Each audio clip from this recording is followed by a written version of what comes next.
So CI's like, yes, no. I don't, what is it? What's it going to be? Ray heard it, though. Yeah, so I mean, like, Ray, you don't need to be a pen tester. You just need to be able to understand how vulnerabilities can be exploited and then actually work through some of those exploits. And what you're looking for as a detection engineer is more so what is the reflective activity happening on an endpoint as you exploit something. So if you were to do process injection, what types of Windows API calls happen when you do process injection attacks if you're a pen tester or a red teamer? And then as a blue teamer, you know, you would look at the reflective activity of different API calls like virtual allocate. I think there's a couple other ones off the top of my head, but there's ones you want to look for specifically for process injection. And that's what you would be writing detection engineering rules for, is like if an API was called after a process started and virtual allocate was executed along with a couple others, that's a red flag. Like you might want to detect that. And then of course there's string matching, signature checks and all that stuff. So half of it is understanding how to perform the process injection attack. The other half is how it looks like on the endpoint as like a reflective activity. So, and then that is how you get detection engineering. And you can get that experience by just being a good blue teamer over time and then triaging alerts and incidents, or you can get that experience by also doing some pen testing work and then doing some blue team work on the side. So I hope that kind of answers some things. Yeah, so, you know, you want to lean towards detection engineering because it's more interesting. I mean, I would agree in terms of if you're looking at the blue team side of things. I think if I were to have to pick, yeah, the detection engineering side of things would be more of my interest as well, because there's a bit of a red team element to it in terms of understanding how the attacks work, and it's more like elevated SOC work, right? It's like SOC tier 2 and up kind of thing. So when you start getting that kind of stuff, whereas at first you're just kind of like putting out fires, calling it a day.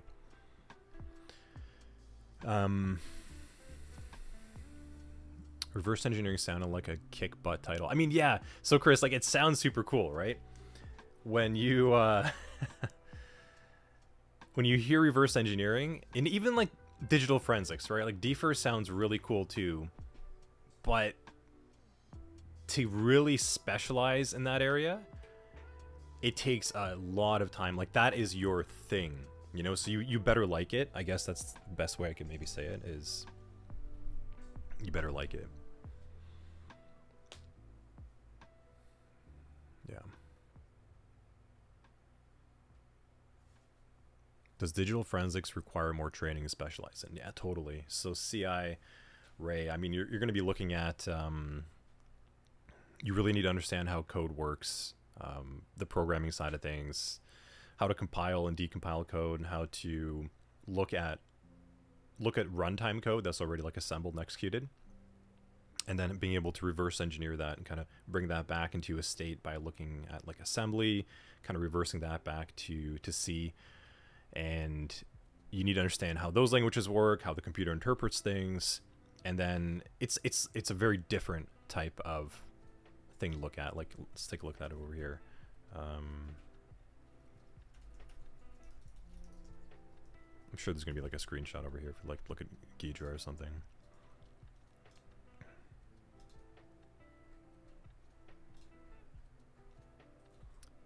So, like, if you look at that, I mean, this is a much different type of experience. This is more like on the software side, the computer science side. This requires a much deeper understanding of what is actually happening with code and how the computer is interpreting it and executing it and whatnot. So if you like it, great. You know, like, if you want to go into this side of things, fantastic. It's a pretty deep domain.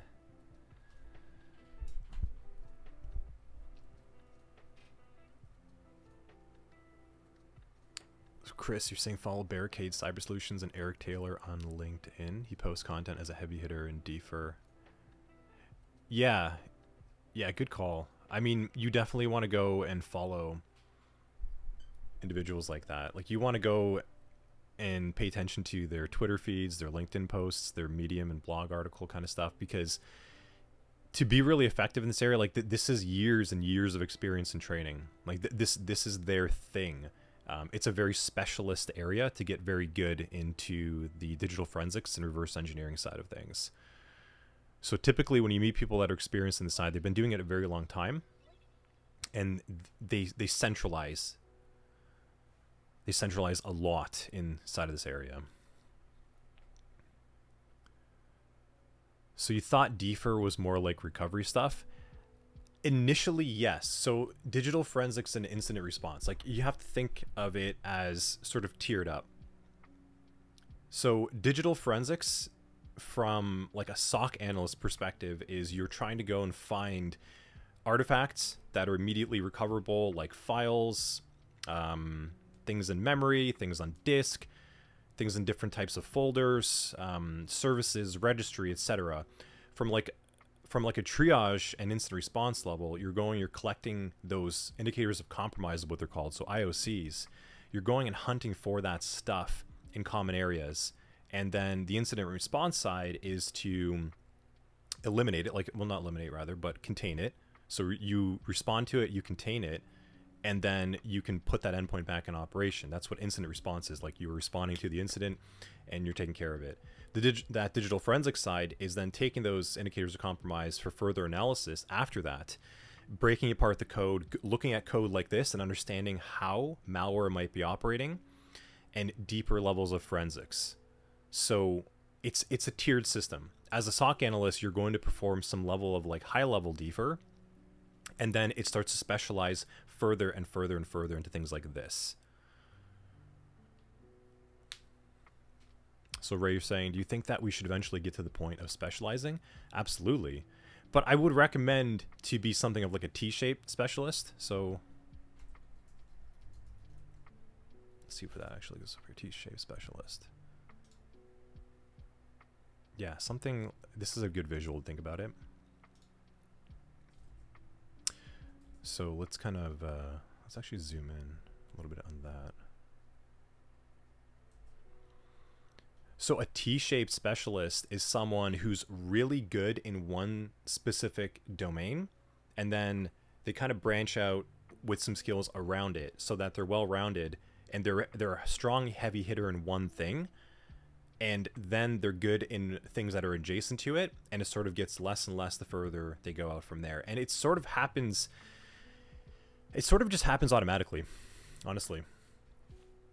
Like, the more you get better in your role, you're going to specialize further and further, and you're going to get a little bit rustier on the things further and further away from it. Like, the deeper you go into digital forensics and reverse engineering, right? Like, if you go really, really far that way, then you're obviously going to be losing some skill sets, maybe on the compliance side, maybe on the stakeholder delivery side, general, like, SOC triage types of, like, you know, looking at the latest trends and alerts and kind of responding to them. So you kind of lose a little bit in those directions further and further as you specialize, and that kind of just happens. And it's not a bad thing.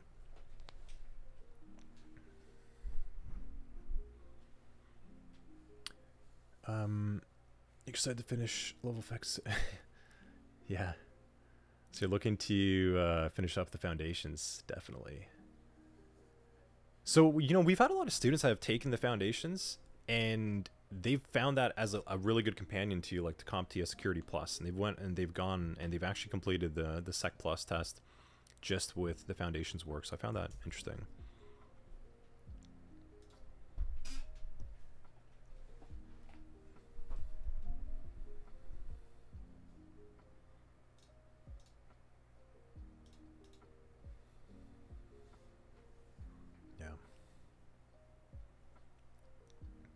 I think T-shaped people are what's needed. When cybersecurity was first starting off, like, it branched out of IT, right? So cybersecurity used to be part of IT. Like, it's a subset, or rather almost like a superset if you want to think about it. So there was general IT roles, like your sysadmins, your network engineers, etc. Like, those types of roles had security in it until security started to become such a big demand and need. They had to splice it and take it out just directly. But for the most part, like IT help desk roles, you'll do DFIR. You will do some level of DFIR inside of an IT help desk role. If it's not going to be that deep, you're probably just going to have to go and like reimage the workstation and call from a backup. But it used to be part of it. Now that it's sort of branching out, when it first kind of exploded and everyone wanted to get inside of cybersecurity, like in 2018 to 2022, like it was a huge rush to get over there. We needed a lot of generalists because it was still maturing, it was still evolving, and you needed people that generally understood some level of IT and some level of vulnerability scanning and management and some level of ability to look at an IP or a domain or a file or a hash or whatever and say, yes, this is a problem, this is an event, this is an incident, reimage it. Like you kind of needed some people to just do that. And that's like SOC 1 to 2 kind of triage. Is a user clicked on something, they downloaded something, they ran it, and bam. Like, no, it's that endpoint's done. Good game. So you kind of needed some people as generalists at first. Now, that's definitely changed. And for the better. I think there's just more of a demand now because the level of SOC work is a means to an end. And I guess the best way I can explain it would be, think about firefighters putting out fires, right? Like we have a lot of fires today, right, in the world, a lot of forest fires going on.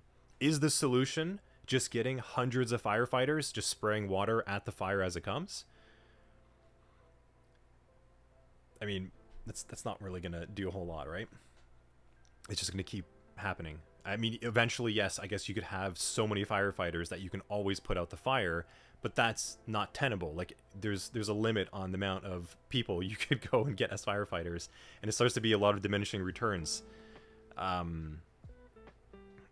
So what is the better solution is to prevent the fire from happening in the first place. And that is where you get things like detection engineering. That is where you get security engineering. That's where you get pen testing and red teaming. That's where you get these specialist sides of cybersecurity to go and find these problems before they can actually become something worse. And then find ways to prevent it.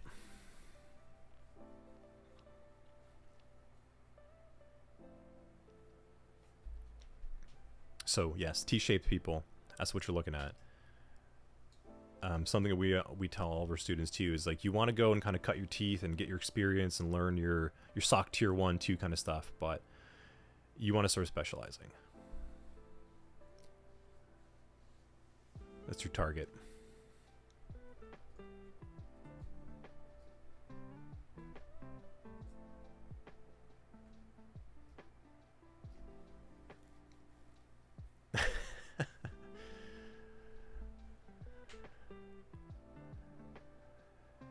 Yeah. So yeah, that's interesting. Yeah, for sure. Langron confirms. What are you confirming, Langron? What's going on over there? Yeah, Chris, I agree. Fires are good when you're controlling it. But I don't know about like a security fire roasting marshmallows. It's not as happy in Kumbaya. So Ray's asking, so then with that specializing, maybe this isn't related, but would you recommend the CISSP? So yes and no. The CISSP is a security like management type of certification. I think we can go look at the objectives so I can kind of point this out more, because I have the Sec Plus objectives. I was going to talk about that, but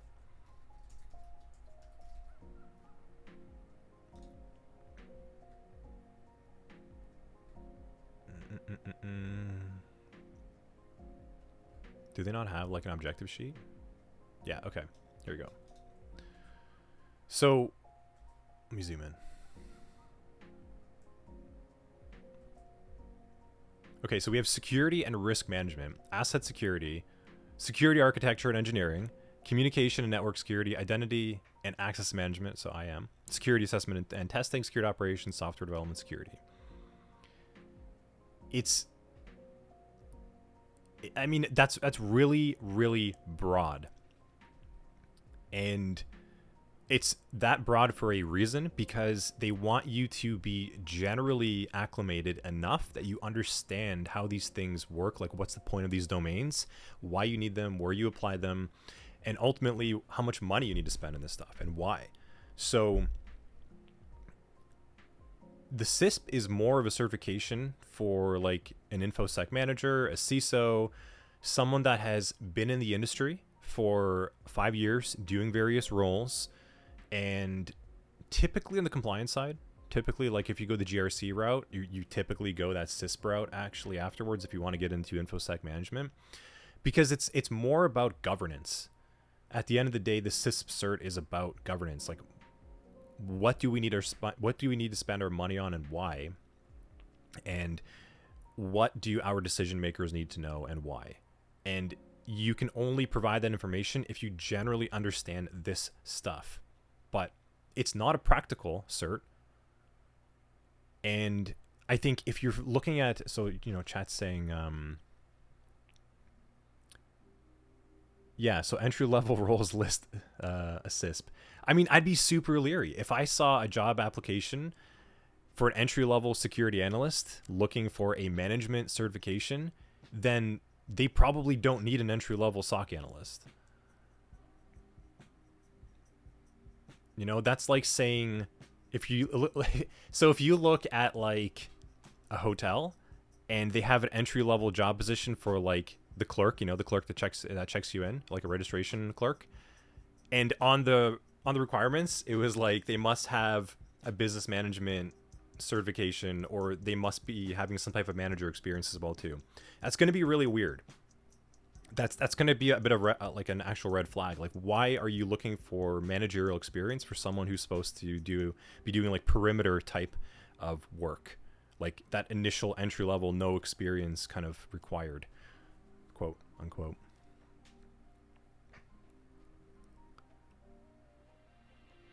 So would security engineering be higher up after DFIR or a different specialty? Security engineering would be a bit of a different specialty than DFIR. I wouldn't put them higher up. I would just say that security engineering or DFIR is somewhere you go after being like a SOC tier 1 or 2 analyst.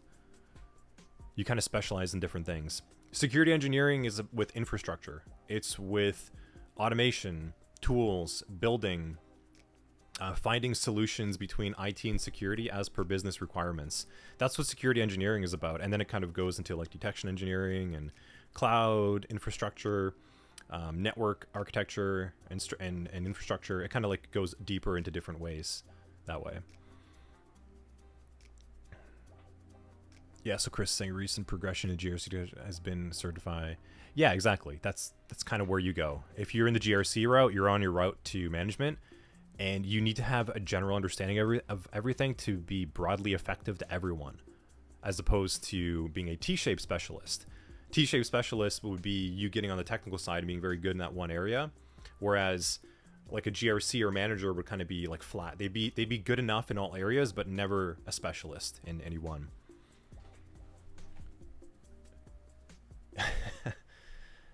Sec Plus is the basic cert for cybersecurity. I mean, yes, with like a caveat. I mean, I think it's, so this is it over here, right? This is why I want to talk about the Sec Plus today. Yes and no.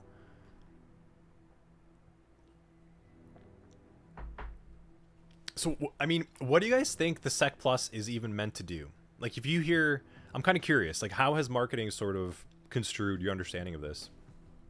What is the point of the CompTIA Security Plus certification right now? That would be the real question.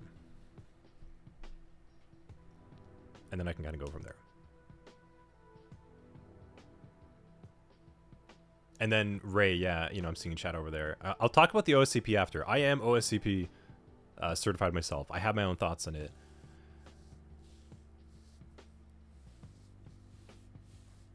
Yeah, you guys tell me, what do you think is the point of the CompTIA Security Plus certification?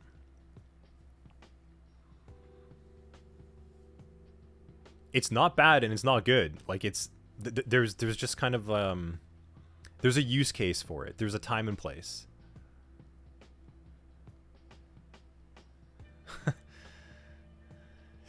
Just to satisfy government expectations. I mean, yeah. Yeah, it's sort of like a check in the box, right?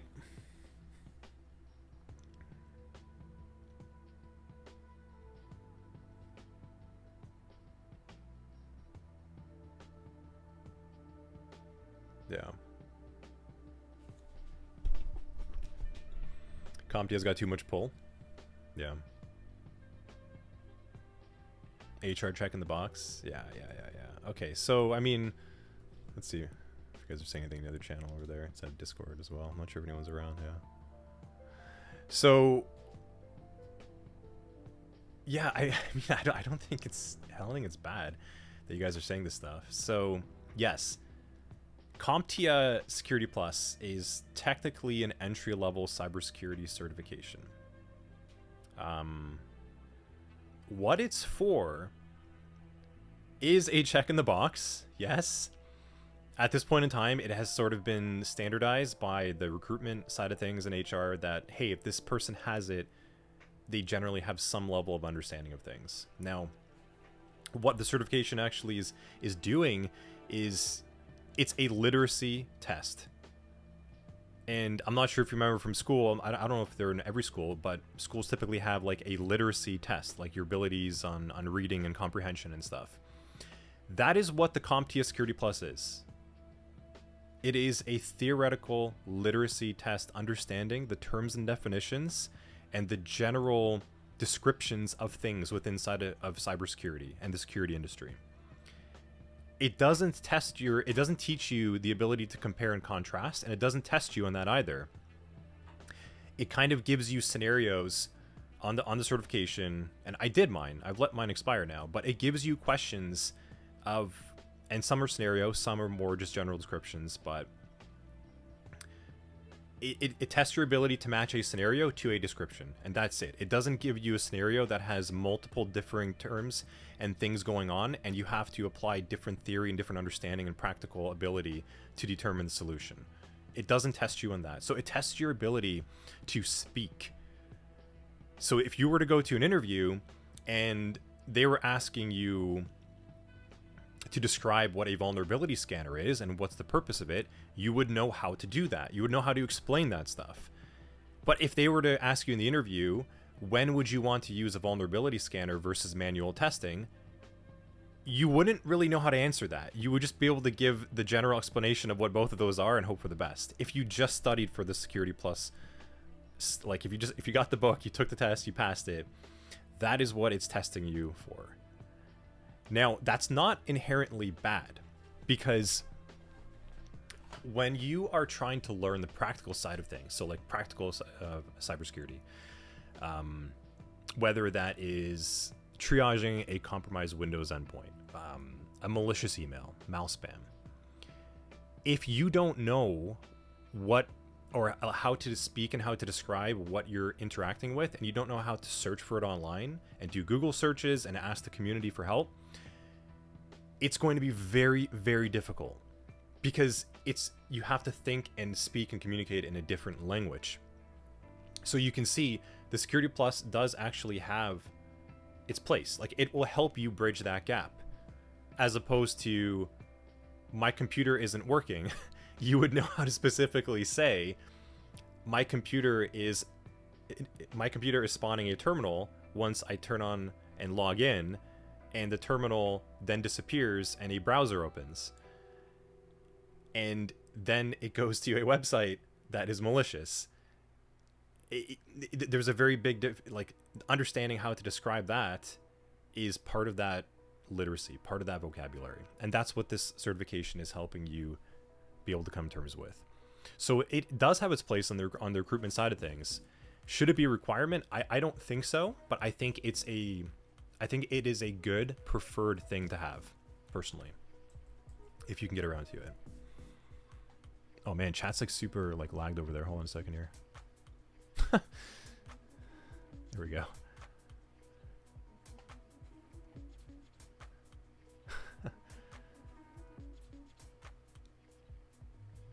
There we go. Yeah. So yes, it does have a purpose.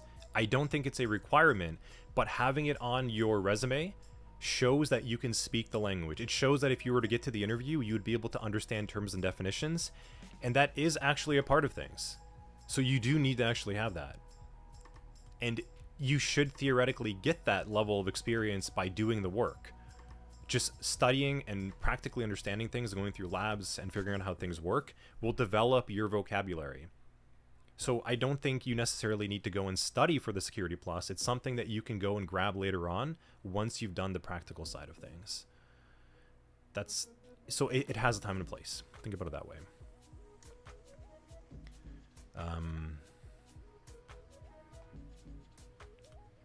So what are you saying? OSCP now has... Do they really? They actually have their own cyber defense course? Let's take a look.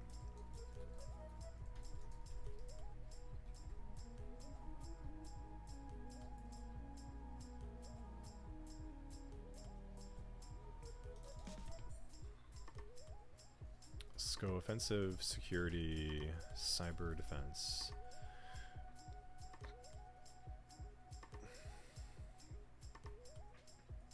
Do you guys know what it's called?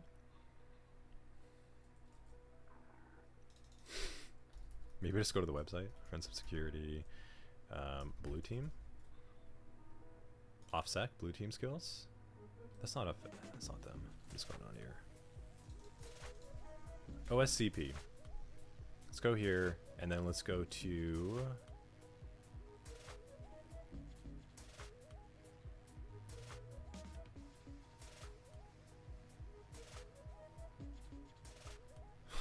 Why? I would expect this to be like easier to understand and get to. This is really bad.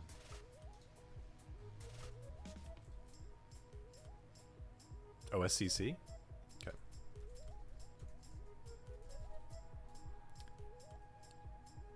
OffSec Cyber Core Certified. Really? Or is it the Sec 100?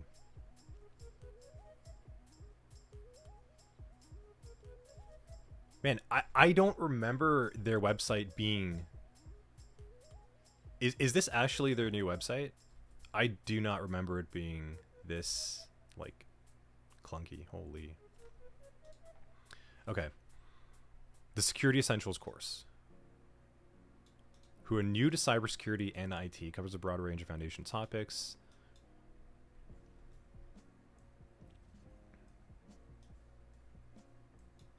OffSec Cyber Core Certified. OSCC. Purchasing registration. Can I purchase Sec 100 course individually?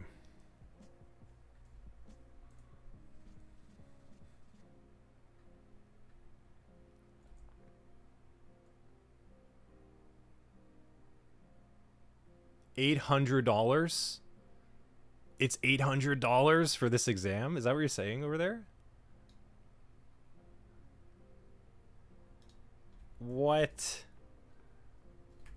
Where is that?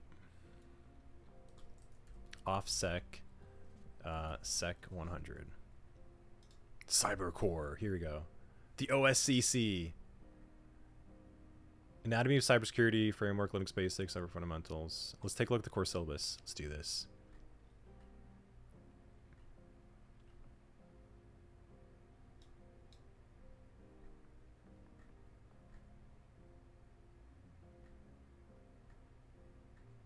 That is really, really high level. I should take a look at Sandra's video and see. So yeah, you see, saying CIA made a video about it.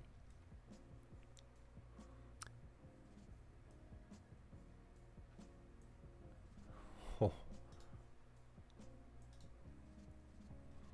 Get CyberCore for your team. $8.99.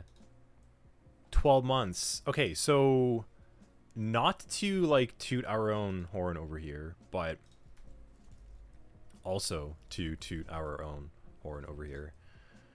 If I were to go to our our free pay what you can courses, where's the fundamental syllabus? This is our syllabus for our 3 fundamentals foundations courses, and it is free. or pay what you can. So I'm just going to say $8.99 for something that looks like around this level / I think we might actually have more. I don't think we have things on the website based on what I quickly saw, but come on. At $8.99, you are paying for the brand. Like that's what you're paying for. Like you are paying for brand recognition for $899. We have our CDA course for $499 that actually takes you all the way from tier 1 to 2 triage skill set for $499, and that's it. Like, you're unlimited time to work with it. Oh, that's too much. $8.99. That's my hot take.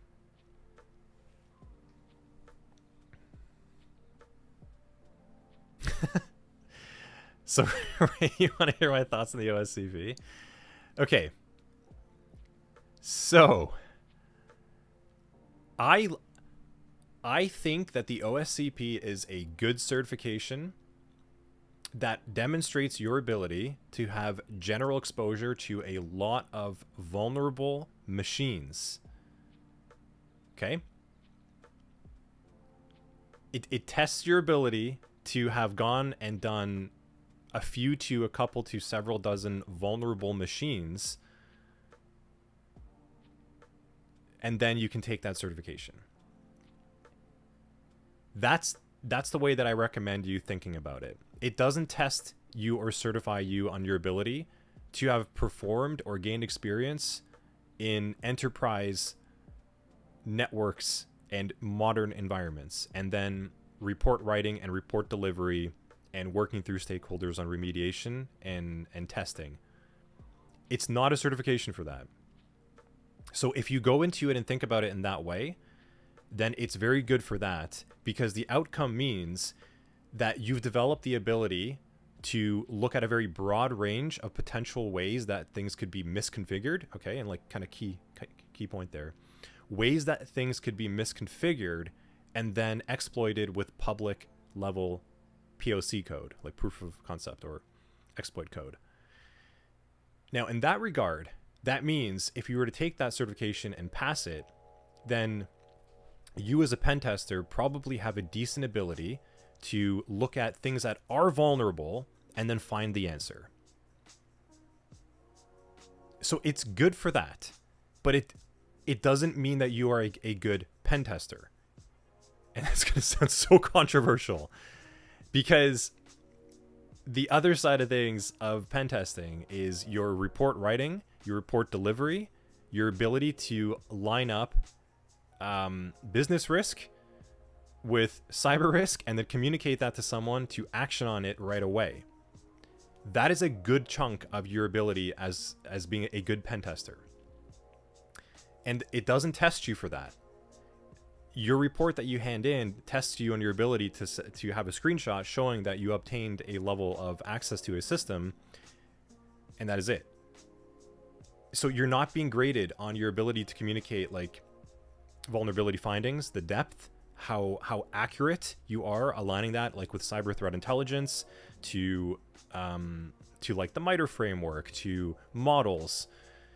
So in that regard, it is an entry-level certification to test your ability to get through a vulnerable host and be able to find why that host is vulnerable.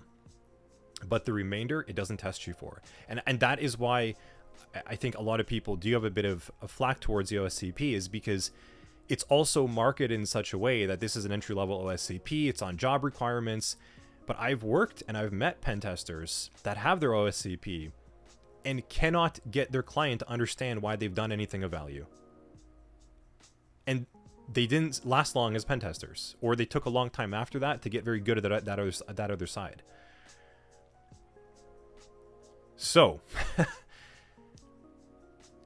if you look at the OSCP, go into it with the mindset that this is a good way to validate your ability on general vulnerabilities and how to enumerate and look for things that are out of the ordinary, and then hope that you can find either public exploit code or ways that you can sort of bypass common, and I mean really common, Windows misconfigurations, then it's a good cert for that. And that is one piece of the puzzle, but it is not the entire puzzle. So having an OSCP on your resume when you apply for jobs means you can do well in that area, but arguably the other like 2/3 of it, your experience or the way you write your resume or the way that you can show a report on like your GitHub or a blog, that is going to be much more important on top of that. So like I said, it's a controversial, I guess, opinion, but I don't think that just having OSCP means you are a good pen tester and you should get a job. I mean, I'm not saying don't get it. I recommend you to get it, but that's part of it. That is just part of it. So, and I've met a lot of students that have gone on, like they're gonna go and work towards getting their OSCP. I've seen people on the OSCP on like the forums, on Reddit, and they're talking about how they grabbed their OSCP and they're still having a huge difficulty getting the job. Because truthfully, like I said, it doesn't mean you get a job after that cert. That's not what it's for. I think there's a bit of a marketing message and consensus that it's marketed as like the hardest cert to get, right? Like it's super practical. You write your report, you submit it. But what we have a gap right now on the red team side is that other 2/3 part is how well can you write a report? How well can you align business risk, cyber risk, put them together? How well can you tune in cyber threat intelligence? How well can you tune in remediations? And what remediations are actually important and valuable, chronological order, all that CTI stuff, it doesn't test you for. And that's part of your report writing and your ability to communicate. So we have a gap on the pen testing red teaming side. Like there's no certification that really helps you do that too well. You have to sort of stitch it together through studying, taking individual components of like CTI types of studies, writing technical triage reports, and understanding what types of prevention and remediation strategies you can do to identify what you found and work with. Yeah. And so Chris, that's kind of what I'm saying right there. Like you spoke with someone who's recommending blue team. That's what I'm saying. All those things that I just mentioned is blue team centric. And the OSCP is going to cover the red teaming portion, like that 1/3 of it, of like general vulnerability, having a methodology, scanning, manual poking around, understanding how those things can kind of work. But then the blue team side is going to teach you how to write a good technical report that someone can understand and action. And that's the 2/3 of it that is missing from the OSCP. And that's what you need to get elsewhere. You can get that from blue team roles. You can get that from studying, taking courses. The best thing you can do is run some malware through your home lab. Like build a home lab, run some malware through it, look how it responds, and then write a little report on what you would do to prevent it from doing what it did. Do that with your OSCP. You're going to be a pretty good pen tester at that point. Because not only do you know how to get around like a general broad range of vulnerabilities, but you also know how to relate what you've done to something that someone can work with and action. Technical and non-technical.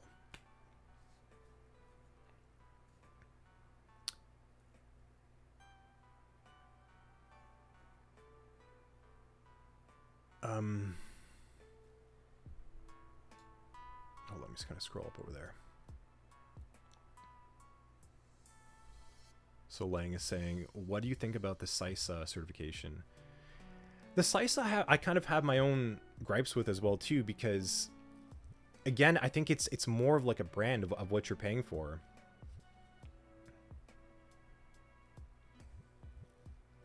You know, like let's take a look.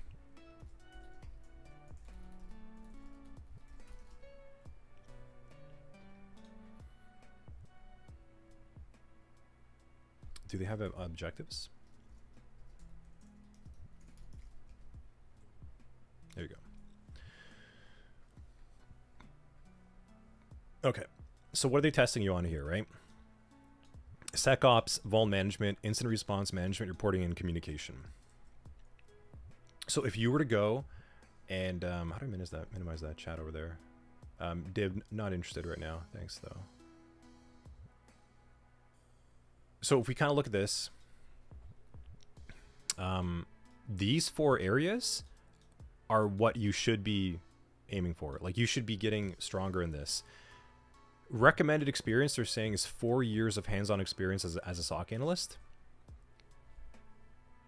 4 years of working in the SOC is a really long time. Typically, people are working in the SOC for 6 months to a year to 2 max, and then they're specializing further. Remember what I talked about it being like all the firefighters? You don't want to just keep like putting out fires. That's one kind of thing. This is already kind of weird. All of what they're saying over here is good stuff to have. But again, I think when you look at the CompTIA side of things, this is a really broad theoretical understanding of it all. Where, again, it means you can speak the literacy. Thanks, Chris. See you, man. It's another literacy test. That's the thing. So just as the Sec Plus is a good literacy test, being able to speak about like general security terms and things, the CISA Plus will be another good literacy test, being able to speak about some of the deeper levels of incident response and playbooks, and maybe some like specific strategies and tips that you would be able to kind of work with. But it's a more beefed up Sec Plus. I think you're better off getting more experience and more certifications around practical blue team things. So you have our CDCP, I know that, Lang. And then there's like the BTL crowd, the CCD, like those are better certs to grab than the CISA Plus. You already have demonstratable experience at this point.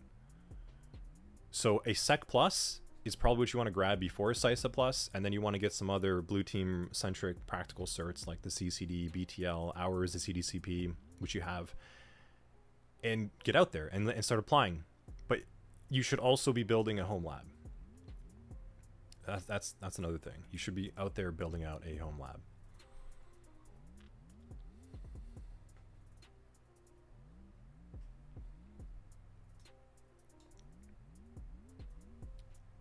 It's already 1 o'clock. Wow. I didn't even notice time go by. But I should probably get on going too. Does that help, Lang?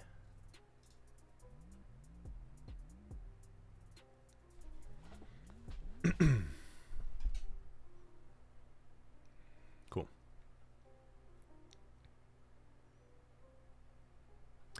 So CI, there's actually some pretty good resources to go out there and build a home lab.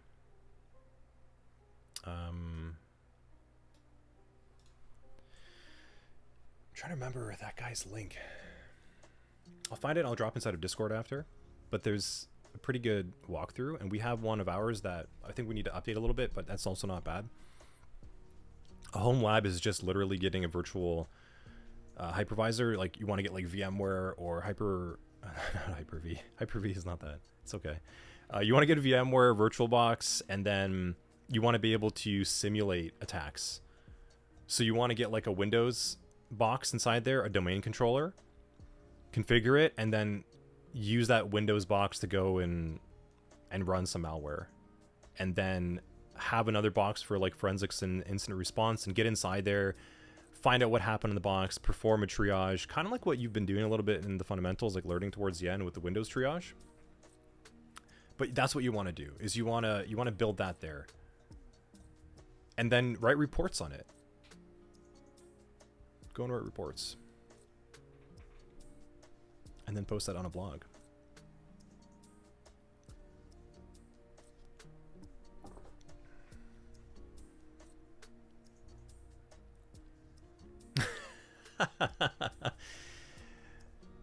That's a good question. What box is that? Like back over there? That is a yeah, like right over there. That is a that is an old world Orcs and Goblins battalion box is what that is. And I got that for a pretty good price. And I need to put that together with my tools and stuff soon.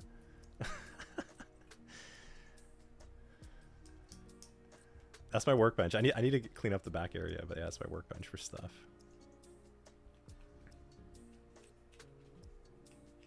Lonely, welcome, first time chatter. Good to have you here. I'm gonna be kind of signing off here in a couple minutes, but good to have you.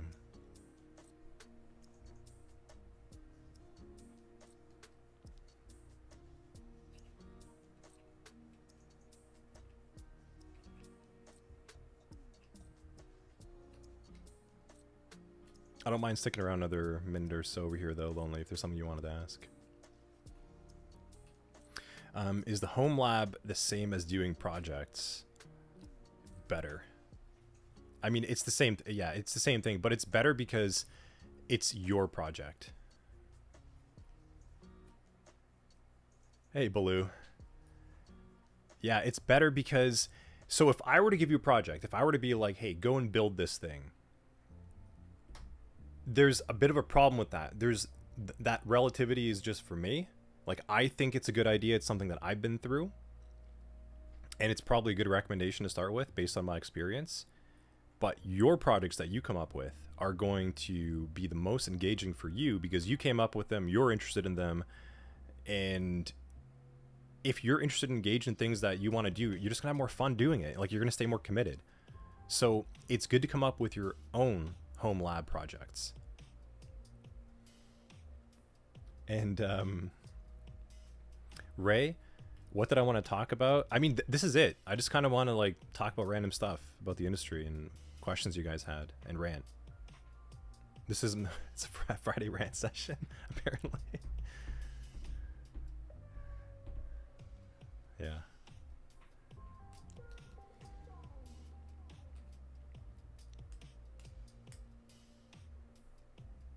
Chrome, that's good. That's a good thing. So you're curious to see my cyber setup and the tools you use. Am I planning doing a video on it, and have you done one already? I mean, we have a couple of videos on our YouTube that has me walk through like doing a triage. So there's one on looking at network traffic and digging it apart and looking for malware and yanking it out and doing some like little analysis. But that's a good idea. I mean, I think it might be good to do a stream just on like, hey, we're gonna walk through like your cybersecurity triage tool set. That'd be kind of fun.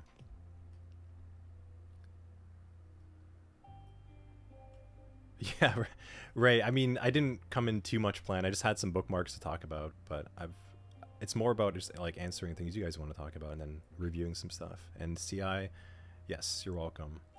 There is nothing stopping anyone from getting inside this field other than a little elbow grease, a little hard work.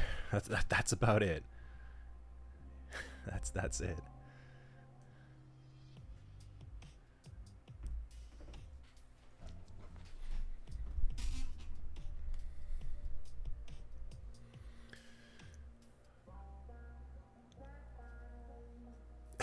Sounds good, Baloo.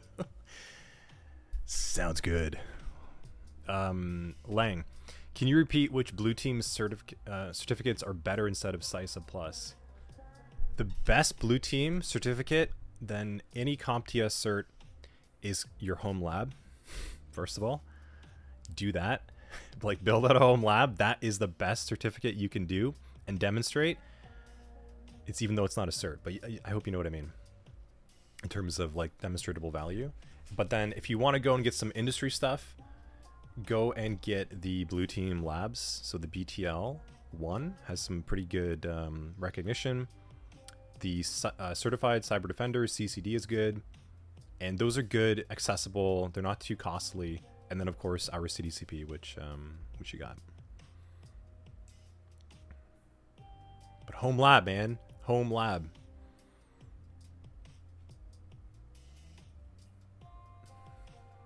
Nice.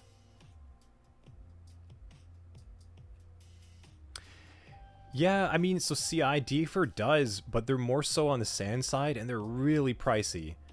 And that's too bad, because, and that's actually why we're trying to, so after our stuff, we're going to go and build some digital forensics content.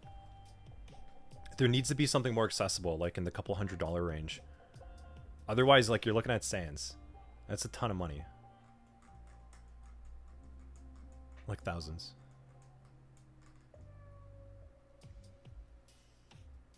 Baloo, what kind of stream do you want me to do? Apparently you'll be there for any stream.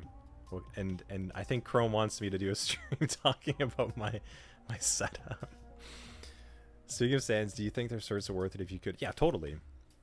Yeah, right. Like their certs are good quality. They're just really pricey. Typically you get them covered by like a business expense, and you go to conferences and such. Yeah, that's what you want to do.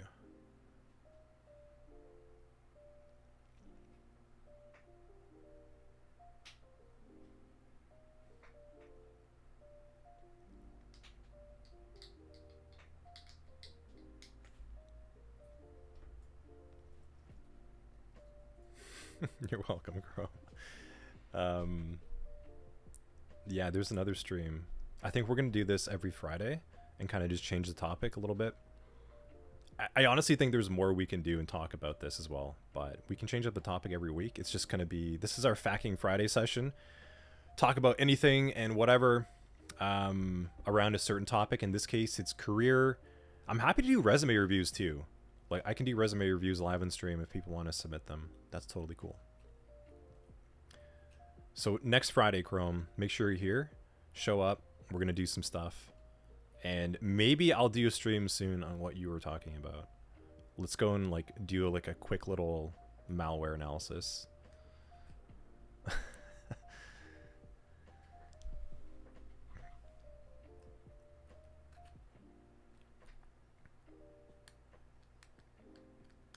You're welcome, CI. Yeah, cool.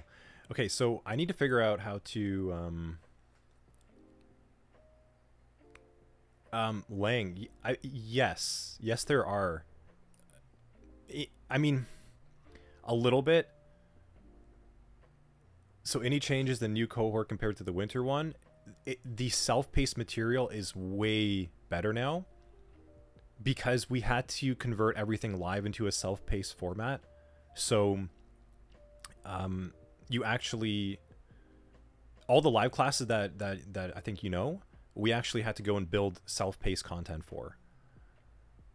So you can go through those live classes again, but like on a self-paced experience. And then the new cohort we're going to do in the fall is just going to be all new scenarios and engagements. Why, CI? What do you mean? Why what?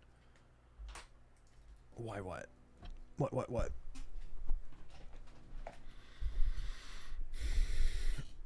Oh, I need to fix my posture.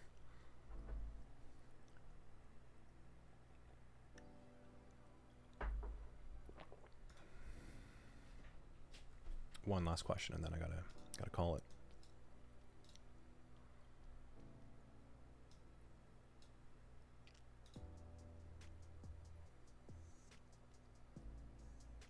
Oh, there's 12 people in chat. I didn't even notice. Jeez. Not bad. Why the self-paced CI?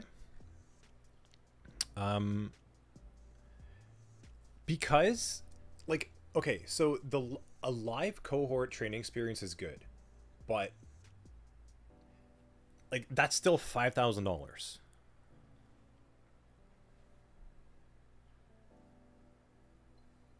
That's a lot of money. And I think if you build a self-paced program well enough for a couple $100, that should be enough to just put the work in. And if it's structured well enough, then it should be equivalent in terms of learning the material. Now, the live class is meant to, like this, like see how you guys are like talking to me, right? Like there's questions you can ask and I can respond on the fly. That's what the live is for. Like to have, you're paying for an instructor to guide you and walk you through it, group challenges, immediate feedback, making things click faster. Like that's what you would pay for a live classroom environment. But the material shouldn't cost as much. That's what we're trying to do. Like the material should be affordable and accessible to almost anyone. And then if you have the means for it, you could pay an instructor to kind of help you through it. That is why we wanted to do that, CI. Yeah, like 5,000 is greater than $499. 100%. Yeah.